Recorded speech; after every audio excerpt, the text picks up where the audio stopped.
अपनी जान की कुर्बानी दी। 1919 जलियांवाला बाग।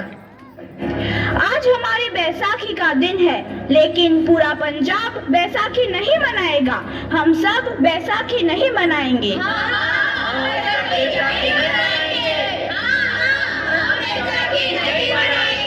जब तक हम अंग्रेजों को भारत से बाहर नहीं निकाल देते, पूरा पंजाब बैसाखी नहीं मनाएगा।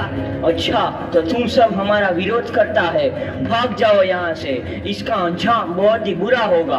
हम नहीं जाएंगे, तुम लोग जाओगे। हमें नहीं, तुमको भारत से भागना होगा। Soldiers fire!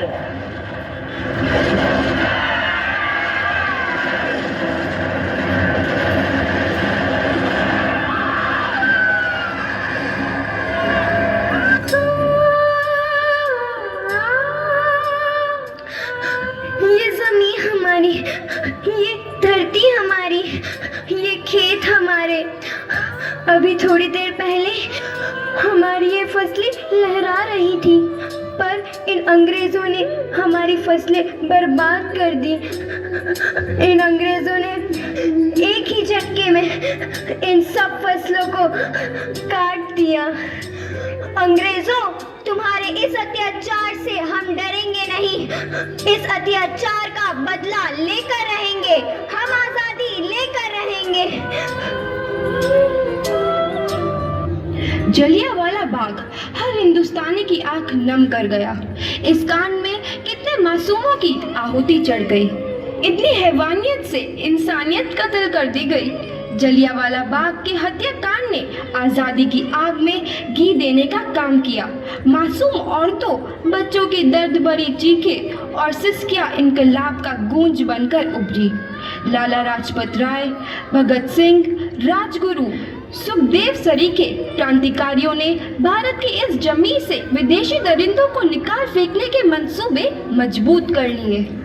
8 अप्रैल 1929 लाला लाजपत राय के नेतृत्व में साइमन कमीशन के खिलाफ एक भारी जुलूस निकाला गया। साइमन कमीशन वापस जाओ। साइमन कमीशन वापस जाओ। साइमन कमीशन वापस जाओ। साइमन कमीशन वापस जाओ। साइमन कमीशन वापस जाओ। Simon commission go back. Simon commission go back. Simon commission go back. Simon commission go back. बेवकूफ इंडियंस, तुमको हमारी बात समझ में नहीं आती। Stop this. Simon commission go back. नहीं मानता। आई से स्टॉप दिस। लाला जी, आप आगे बढ़ो, हम आपके साथ हैं।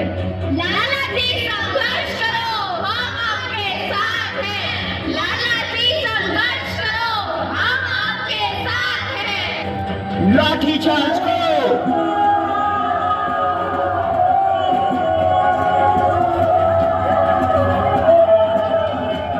जोरदार तालियां बजाएंगे। अरे लाला जी को तो बहुत गहरी चोट लगी है, उनका सर फट गया है। मेरे शरीर में लगी एक एक लाठी अंग्रेजी सरकार के कफन में को सौंप कर जा रहा हूँ।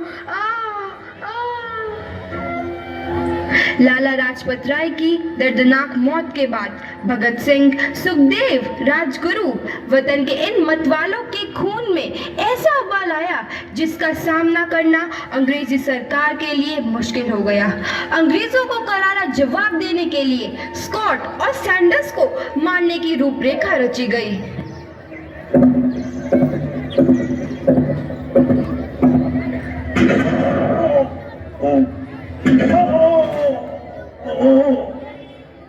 सैंडर्स मारा गया।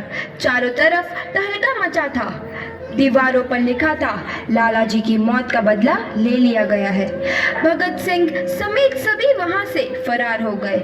8 अप्रैल 1929 दिल्ली में ब्रिटिश सरकार की सेंट्रल लेजिस्लेटिव असेंबली की बैठक में 2 बम धमाके की आवाज सुनाई दी।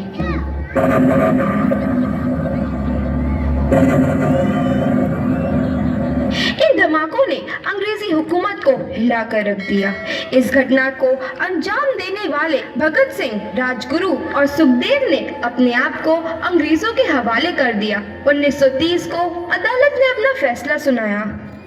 मुलजिम भगत सिंह, मुलजिम राजगुरु, मुलजिम सुखदेव को दफा 121 और दफा 302 के तहत ये अदालत तीनों को मुजरिम करार देती है और इस गुस्ताखी के लिए ये अदालत इन तीनों को सजाए मौत की सजा सुनाती है। सरफरोशी की तमन्ना अब हमारे दिल में है, देखना है जोर कितना बाजुए कातिल में है। पुत्र की हाल है तेरा? मैं चंगा हूँ माँ, फिक्र करने की कोई गल नहीं। पुत्र मेरा दिल तेरी तरह पत्थर दिल नहीं होगा। तेरी ये गला सुन के मेरा कलेजा फटे जा रहा है। माँ मेरा दिल कोई पत्थर जैसा नहीं है, एक वतन परस्त का दिल है जो मेरे देश प्रेम के जज्बे को ताकत देता है। बेटा मेरा लाल। माँ आज मेरी तपस्या पूरी होने जा रही है। जे तू रोई तो मैनू तकलीफ होइया। सोच तेरा पुत्र आज शादी करने वास्ते जा रहा है। फर्क केवल इतना है वो घोड़ी पर नहीं फांसी पर चढ़ने वास्ते जा रहा है। आज तू क्रांतिकारी की माँ है, कल तू एक शहीद की माँ होगी। माँ पुत्र भगत, तू इतनी छोटी उम्र में हम सबको छोड़ के चला जाएगा? तूने जिंदगी में देखा ही क्या है पुत्र? मैंने अपनी माँ देखी है जिसने मुझे एक ही बात बताई है कि बेटे अपने देश के लिए एक बार मरना 100 बार जन्म लेने के बराबर होता है। अच्छा माँ अब आशीर्वाद दे, आखिरी बार विदाई लेने का समय आ गया है। भगत मेरे लाल।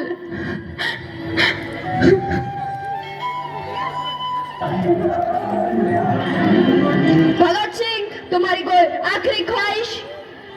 हमारे हाथ खोल दिए जाए। हम तीनों दोस्त एक दूसरे से गले मिलना चाहते हैं, उनके हाथ खोल दिए जाए।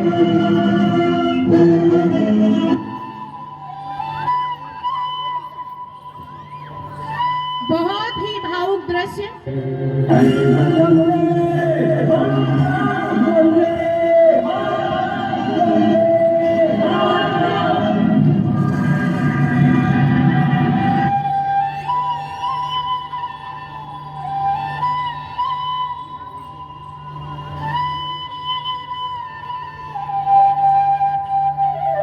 देश के हर एक नौजवान के मन में आजादी की नई उमंग हिलोरे लेने लगी। अंग्रेजों भारत छोड़ो का नारा जोर पकड़ रहा था। सबने एक आजाद भारत का सपना देखना आरंभ कर दिया था। हर कोई अपने अपने ढंग से इस महायज्ञ में अपनी आहुति दे रहा था। सुभाष चंद्र बोस, रानी लक्ष्मीबाई, तात्या टोपे और मंगल पांडे जैसे शहीदों की कुर्बानी रंग लाई। 15 अगस्त 1947 को भारत आजाद हुआ।